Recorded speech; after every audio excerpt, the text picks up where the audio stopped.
स्वामी, आज आपके मुखमंडल पर विषाद क्यों छाया हुआ है? क्या कारण है? कारण तो स्वाभाविक है, मैं उसका उपाय सोच रहा हूँ। कारण स्वाभाविक है और उपाय नहीं मिलता, ऐसी क्या बात है? मैं प्रतिदिन हर पल भोलेनाथ के दर्शन करता था, परंतु कई दिनों से भोलेनाथ भवन से बाहर ही नहीं निकले। मैं दर्शन भी नहीं कर सका, इसलिए मेरा मन व्याकुल है। भोलेनाथ के भोले नंदी महाराज विवाह के पश्चात भगवान शिव और माँ पार्वती समाधि स्थल पे तब दर्शन देंगे जब प्रणय का महामिलन पूर्ण होगा।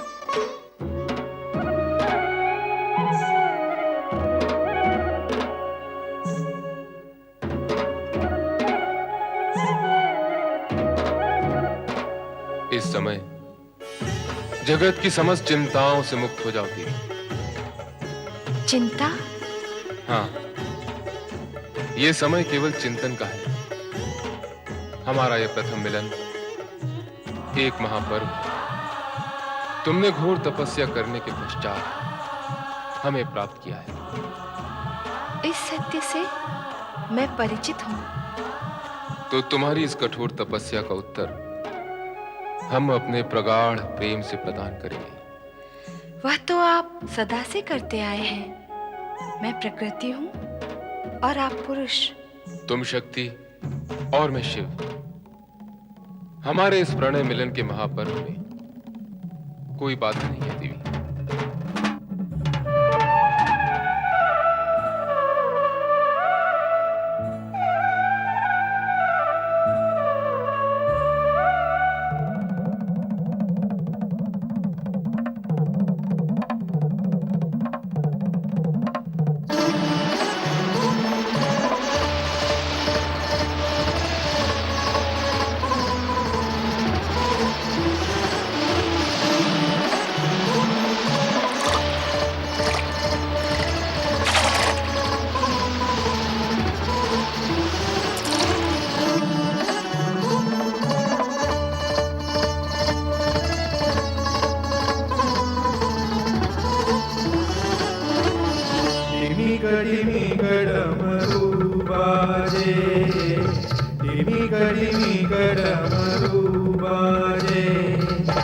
शंकर के संग गौरा साजे, शंकर के संग गौरा साजे, शंकर के संग गौरा साजे, डिमी गड़ मरु बाजे, डिमी गड़ मरु बाजे।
शिवनी कंठ में भुजंग है डाला, गौरा के कंठ मोतियन माला।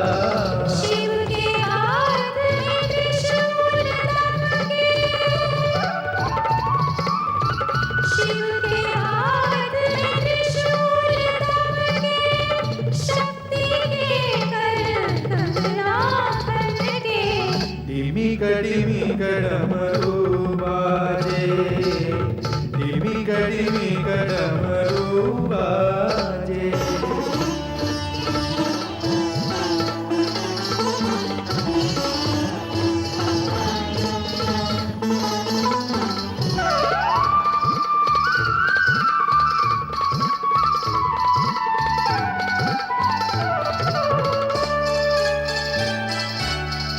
इत मस्तक पे चंद्र की शोभा, उत मस्तक मंदाकिनी आभा।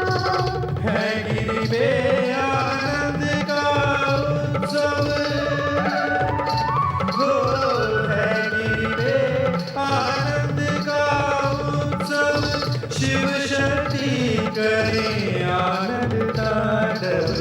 धिमिक धिमिक डमरू बाजे, धिमिक धिमिक डमरू बाजे।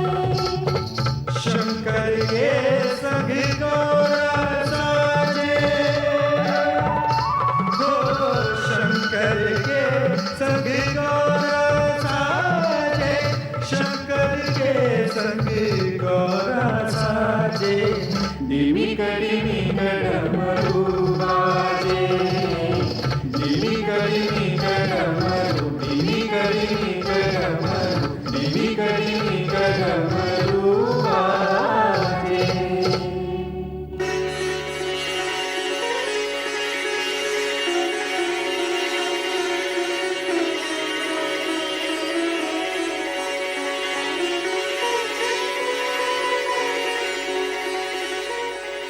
शिव पार्वती महामिलन के पश्चात शिव लीला द्वारा ऐसे रूप जाल की रचना आरंभ हुई जिससे तारकासुर मृत्यु के निकट आता गया। यद्यपि भगवान शिव ने देवराज इंद्र को तारकासुर के वध का आश्वासन दिया था, फिर भी देवराज तारकासुर के भय से मुक्त नहीं हो पाए। भोलेनाथ ने हमें आश्वासन दिया है कि शीघ्र ही हमें तारकासुर के भय से मुक्ति मिल जाएगी। असुराधिपति महाबली तारकासुर की जय! असुराधिपति महाबली तारकासुर की जय! महाबली तारकासुर की जय! रुक जाओ, तुम लोग स्वर्ग में प्रवेश नहीं कर सकते। परंतु क्यों? स्वर्ग में हमें प्रवेश करने से रोकने का कारण? स्वर्ग लोक तुम्हारा नहीं है, महाबली तारकासुर का है। और जब तक तुम लोग महाबली तारकासुर को स्वर्ग का अधिपति स्वीकार नहीं करोगे, तब तक हम तुम्हें स्वर्ग में प्रवेश नहीं करने देंगे। ये कैसी हठधर्मी और उद्दंडता है मेघासुर? स्वर्ग का अधिपति इंद्र होता है, इसीलिए जब तुम्हारे स्वामी ने अनाधिकार रूप से स्वर्ग पर अपना अधिकार प्राप्त किया, तो उनके वरदाता ब्रह्मा जी ने उन्हें स्वर्ग से बहिष्कृत कर दिया। इतना सब कुछ घटने पर भी ये सत्य तुम्हारी समझ नहीं आया कि स्वर्ग पर केवल इंद्र का अधिकार होता है, केवल इंद्र का। बंद करो अपनी ये बकवास, ले चलो इनको महाबली तारकासुर के पास, शोणितपुर जाओ। असुराधिपति महाबली तारकासुर की जय! असुराधिपति महाबली तारकासुर की जय! देवर्षि, आप और मेरे जय बोलने से क्या वो दुष्ट स्वर्ग का अधिपति बन जाएगा? देवराज, संकट टालने के लिए कुछ शब्द इधर करने पड़ते हैं, किंतु उनके अर्थ उधर नहीं हो जाते। नारायण नारायण। अर्थात नारद लीला। समय की बलिहारी है। क्या घुसर फुसर चल रहा है? घुसर नहीं, केवल घुसर। प्रयत्न कर रहा हूँ कि महाबली तारकासुर के जय घोष करने का सत्य इनकी बुद्धि में घुस सके। बोलिए, असुराधिपति महाबली तारकासुर की जय! असुराधिपति महाबली तारकासुर की जय! असुराधिपति महाबली तारकासुर की जय! इंद्र ने महाबली तारकासुर का जय घोष कर उन्हें स्वर्ग का अधिपति स्वीकार कर लिया। इंद्र के साथ साथ सभी देवताओं ने स्वीकार कर लिया है। भगवान शिव ने मुझे तारकासुर को समझाने का आदेश दिया है, मैं वही जा रहा हूँ। और आप सब भी जय घोष करते हुए स्वर्ग का मार्ग पकड़ लीजिए। नारायण नारायण। असुराधिपति महाबली तारकासुर की छोड़ दो इन्हें। असुराधिपति महाबली तारकासुर की जय। असुराधिपति महाबली तारकासुर की जय। चलो महाबली तारकासुर को यह समाचार देते हैं कि देवताओं ने उनका जय घोष किया और उन्हें स्वर्ग का अधिपति स्वीकार किया। चलो। स्वर्गाधिपति दानवराज महाबली तारकासुर की जय हो। ये तुम क्या कह रहे हो मेघासुर? जो सत्य है वही कह रहा हूं महाबली। देवगढ़ हमारी शक्ति और सामर्थ्य से भयभीत हो गए हैं। उन्होंने स्वर्ग पर आपका आधिपत्य स्वीकार कर लिया है। यही उपयुक्त समय है जब स्वर्ग पर आक्रमण कर हम उस पर अधिकार प्राप्त कर सकते हैं। वाह वाह मेघासुर वाह। कभी कभी हमें लगता है कि तुम हमसे भी अधिक बुद्धिमान हो। तुम्हारा परामर्श सुनकर हमें अत्यंत प्रसन्नता हुई। देवगण भयभीत होंगे, कुछ भी नहीं कर पाएंगे। आक्रमण की तैयारी करो। नारायण नारायण। ये भूल कदापि ना करना दैत्यराज। यदि आपने स्वर्गलोक पर आक्रमण किया तो भगवान शिवशंकर आप पर क्रोधित हो उठेंगे। इससे पूर्व भी आप स्वर्गलोक पर आक्रमण करने के भयंकर परिणाम भुगत चुके हैं। तो क्या वो देवगढ़ का जय जयकार? शांत रहो मेघासुर, हमें विचार करने दो। नारायण नारायण। आपके साथ मिलकर मैं विचार करने ही तो यहाँ आया हूँ दैत्यराज। भगवान शिवशंकर ने मुझे इसीलिए तो यहाँ भेजा है। भगवान शिवशंकर का संदेश सुनते ही आप अवश्य प्रसन्न हो जाएंगे। संदेश? कैसा संदेश? शीघ्र कहो नारद। मैं यहाँ भगवान शिवशंकर की ओर से शांति का संदेश लेकर आया हूँ। यदि आप देवताओं और ऋषि मुनियों पर अत्याचार करना बंद कर दे तो शिवजी की कृपा आप पर हो सकती है। यदि देवगण पर आपका आतंक समाप्त हो जाएगा तो आप पर भी शिवपुत्र का आतंक समाप्त हो जाएगा। हाँ, तो सारे विवाद की जड़ आतंक है। सत्य तो यही है दैत्यराज कि आतंक से किसी को कोई प्राप्ति नहीं हुई और ना ही किसी का हित हुआ है। हुआ तो नहीं है, हुआ भी नहीं और भविष्य में होगा भी नहीं दैत्यराज। नारायण नारायण। ये भी सत्य है। तो फिर सत्य को स्वीकार करने में आपत्ति कहाँ है? विलंब क्यों हो रहा है दैत्यराज? यह सत्य तो जग विदित है। जो शिवजी के आदेशानुसार आचरण करता है, शिवजी उसकी सदा रक्षा करते हैं। नारद, तुम जो कह रहे हो वो सत्य है और मैं जो कह रही महाबली नहीं, आप नारद के बहकावे में ना आए। ये देवताओं का मित्र और हमारा शत्रु है महाबली। ये कभी भी हमारा हित नहीं सोच सकता। हाँ महाबली, जब स्वयं देवताओं ने आपको स्वर्गलोक का अधिपति स्वीकार कर लिया तो अब विचार क्यों और संदेह कैसा? मेघासुर ठीक कह रहे हैं स्वामी। स्वर्ग पर तुरंत आक्रमण करें और उस पर अधिकार करें। नारद की बातों में ना आए महाबली। ये ढोंगी है, हीरा रचाता रहता है। नारायण नारायण। पापियों के बीच में सज्जनता ही पाप है। चलो नारद चलो। नारायण नारायण नारायण। आपकी आज्ञा हो तो स्वर्ग पर आक्रमण की तैयारी करें महाबली। अवश्य स्वर्ग पर आक्रमण हो। तारकासुर स्वर्ग पर आक्रमण करेगा? अशुभ समाचार है देवराज। क्या अहित किया है हमने दुष्ट तारकासुर का? देवराज, असुर हित अहित कहाँ विचारते हैं? पर ब्रह्मदेव ने तो उसे सदा सदा के लिए स्वर्ग से निष्कासित कर दिया था। फिर उसने इतना साहस कैसे किया कि वो स्वर्ग पर आक्रमण करने का विचार भी करे? साहस नहीं, दुस्साहस। किंतु अब होगा क्या? होगा क्या और होगा कैसे, ये शब्द आत्मविश्वास और बल के अभाव का परिचय देते हैं अग्निदेव। आत्मबल का अभाव मन को विकल कर देता है। पुरुषार्थ की वृत्ति को अपनाने वाले प्रतिकूल परिस्थिति से डरते नहीं, प्रत्युत उसी को पैरों तले दबाकर कर्म के पथ पर बढ़े जाते हैं। गुरुवर, परिस्थिति प्रतिकूल ही नहीं, जटिल भी है। तारकासुर स्वर्ग पर आक्रमण करने आ रहा है। गुरुदेव, अब तो हमें ब्रह्मदेव के पास जाना ही होगा। देवराज, विधाता भी उसी की सहायता करते हैं जो स्वयं अपना सहायक सिद्ध हो सकता है। अर्थात? अर्थ स्पष्ट है देवराज। सदा भयभीत और आतंकित होकर देवताओं ने अपनी शक्ति का प्रयोग तारकासुर के विरुद्ध कभी नहीं किया। देवताओं के भय से तारकासुर उसी तरह शक्तिशाली होता गया जिस तरह दुष्टों के भय से भयभीत होकर सज्जन दुष्टों को और अधिक दुष्ट और अत्याचारी बनाते हैं। यही सत्य है गुरुवर, सत्य यही है। भयभीत या आतंकित होने का कोई कारण भी तो नहीं है देवराज। वरदान तारकासुर ने अपने तप के बल पर लिया है।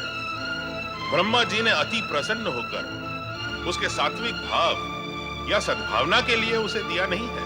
लिया अथवा दिया, जो भी है गुरुदेव, तारकासुर को ब्रह्मदेव का वरदान प्राप्त है। पर आप सबको उनकी कृपा प्राप्त है। तारकासुर को दिए गए कृपाहीन वरदान का भेद प्रकट हो गया था जब ब्रह्मदेव ने तारकासुर को स्वर्ग से भगाया था।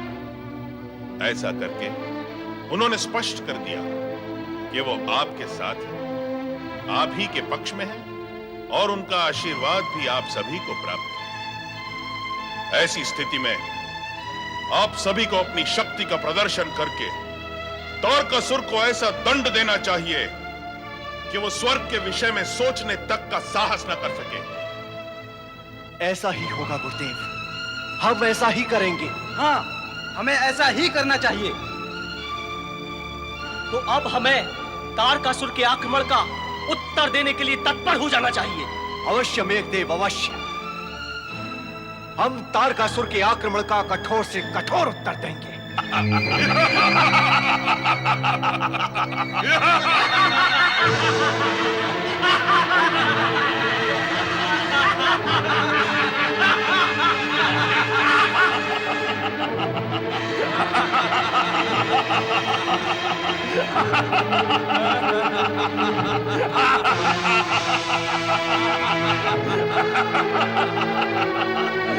वायुदेव, अपना कार्य आरंभ कीजिए। जो आज्ञा।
अग्नि मेरे वश में है, मैं हूं अग्निदेव।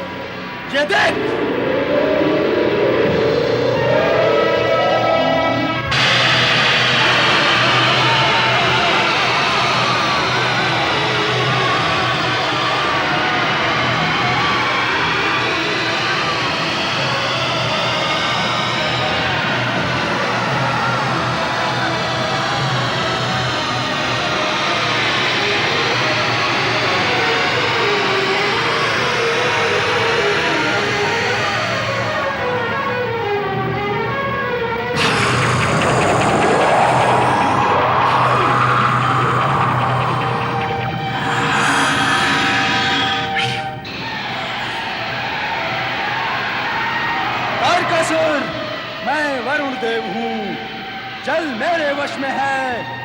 नहीं।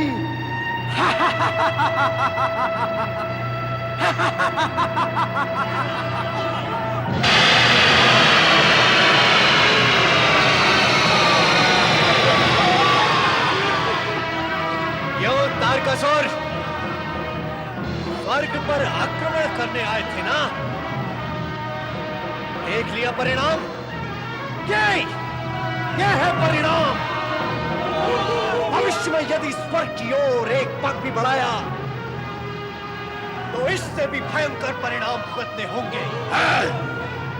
परिणाम के भय से तारकासुर भयभीत होने वाला नहीं है इंद्र। परिणाम की चिंता तुम देवगण करो।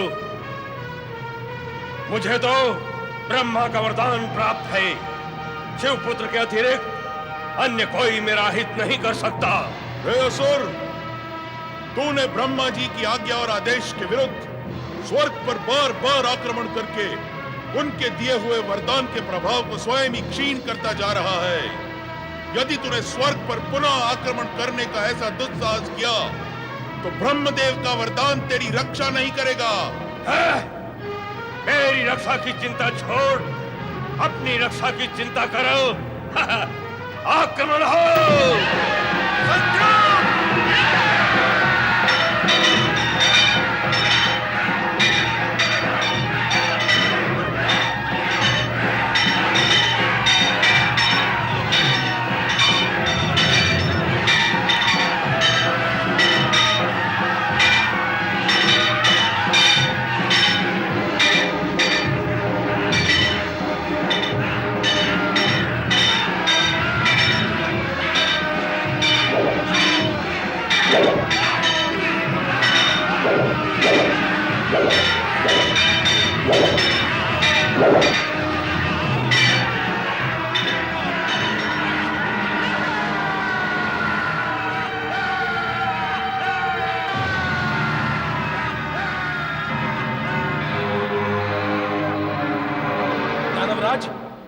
हमारी सेना का मनोबल टूट चुका है।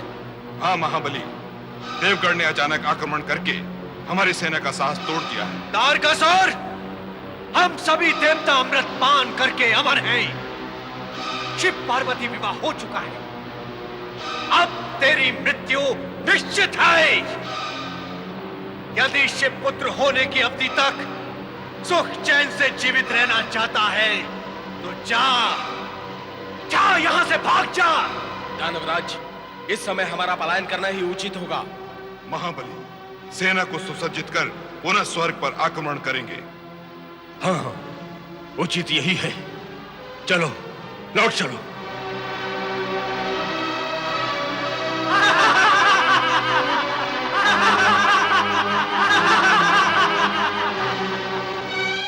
सैनिकों, हमारे साथ अनिति व अन्याय हुआ है।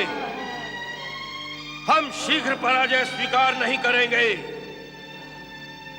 ये देवतागण छली कपटी है, फिर भी विष्णु ब्रह्मा की आराधना करते हैं। हमें इन देवताओं का मान भंग करने के लिए इनके आराधक ऋषि मुनियों की आराधना व तप भंग करना होगा। हाँ महाबली, हमें ऐसा ही करना होगा। तो जाओ, अत्याचार करो इन पर, समाप्त कर दो इन्हें। महाबली तारकासुर की जय! महाबली तारकासुर की जय! महाबली तारकासुर की जय! महाबली तारकासुर की जय! महाबली तारकासुर की जय!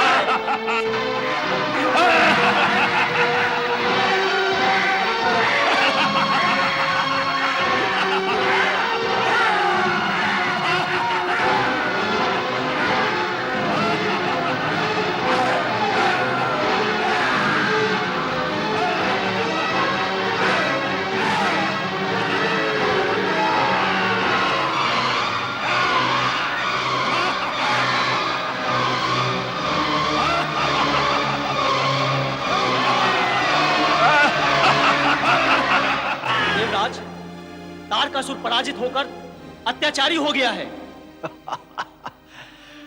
हाँ मेघदेव, हाँ, पहले वो अत्याचारी होकर पराजित हुआ था, अब वो पराजित होकर अत्याचारी हो गया है। दुष्ट वृत्ति वाला कभी भी सरलता से अपनी वृत्ति का त्याग नहीं करता। नारायण नारायण। अहंकारी व्यक्ति अपनी दुष्टता और दुष्ट वृत्ति को कभी नहीं त्याग सकता। यह सनातन सत्य है। देवराज इंद्र, तारकासुर अपनी हार की पीड़ा निर्दोष प्राणियों को मारकर शांत कर रहा है, ये तो आप देख ही रहे हैं। निर्दोष प्राणियों पर अत्याचार करने वाला स्वयं भी कब सुखी रहा है देवर्षि? सत्य वचन देवराज, सत्य वचन। परंतु ये कटु सत्य याद रहे कि तारकासुर पृथ्वीवासियों पर अत्याचार कर रहा है और आप देवगण यहां स्वर्गलोक में सुरक्षित हो गए। देवराज, पृथ्वीवासी अकारण ही इस विपदा में फंसे हुए हैं। उनकी रक्षा का उपाय करना ये आपका दायित्व है। देवराज, तारकासुर की समाप्ति का आयोजन सत्वर हो, इसका प्रयत्न करें तो उचित होगा। इसके लिए तो हमें भगवान श्री हरि विष्णु के पास जाकर परामर्श करना होगा। जो भी होगा होगा, पर करना तो होगा ही। शुभ भावना का परिणाम शुभ ही होता है, और फिर भगवान श्री हरि विष्णु शुभ ही करेंगे। जग पालन करता श्री हरि विष्णु की जय हो। ये जयघोष कैसा स्वामी? ब्रह्मदेव और नारद के साथ सभी देवगण पधारे हैं। कोई विशेष कार्य कारण से? वही तारकासुर का बढ़ता हुआ अत्याचार। अब तो इसका शीघ्र ही कोई उपाय करना होगा देवी। जग पालन करता श्री हरि विष्णु की जय हो। लक्ष्मी नारायण की जय हो। पधारे ब्रह्मदेव, आप सभी का स्वागत है। श्री हरि विष्णु, तारकासुर के अत्याचारों ने हमें इतना दुखी किया है कि अब तो आपके स्वागत का सुख भी हमें सुखी नहीं कर सकता। तारकासुर तो सभी मर्यादाओं का उल्लंघन करता जा रहा है। उसे रोकना अति आवश्यक हो गया है श्री हरि। आप सभी भली भांति सत्य से परिचित हैं कि तारकासुर का उपाय शिव शंकर के ही पास है। ब्रह्मदेव, जब तक आपके वरदान का प्रभाव समाप्त नहीं होगा, वह इसी तरह मानवीय मानवताओं का उल्लंघन करता रहेगा। अब तो भोलेनाथ की शरण में जाना होगा। क्या इस समय वहां जाकर शिव और शिवा के महामिलन में बाधा डालना उचित होगा श्री हरि? इसका परिणाम भयंकर भी हो सकता है। स्थिति की गंभीरता को देखते समझते हुए उचित, अनुचित अथवा भयंकर परिणाम की चिंता पर विचार करना भी उचित नहीं होगा। अन्य कोई विकल्प नहीं है। अब तो भोलेनाथ को पुकारने से ही तारकासुर का संकट टल सकेगा। चलो महेश्वर को पुकारते हैं। चलो चले कैलाश भवन की ओर। हर हर महादेव, हर हर महादेव। जय शिव शंकर, जय भोलेनाथ, जय शिव पार्वती। सभी पूज्य जनों को नंदी का सादर प्रणाम। नंदी, भोलेनाथ और देवी पार्वती दिखाई नहीं दे रहे? विवाह के पश्चात हम सब भगवान भोलेनाथ और माता पार्वती के दर्शन से वंचित हैं। इसलिए हम सब व्याकुल हैं। लगता है कि भवन के भीतर ही शिव और शिवा प्रणय समाधि में मग्न हैं। परमपिता, हमें अपनी कार्य सिद्धि के लिए उन्हें जगाना होगा। हमें कैलाश भवन चलना होगा और उन्हें पुकारना होगा। हाँ, हमें कैलाश भवन चलना होगा। चलिए।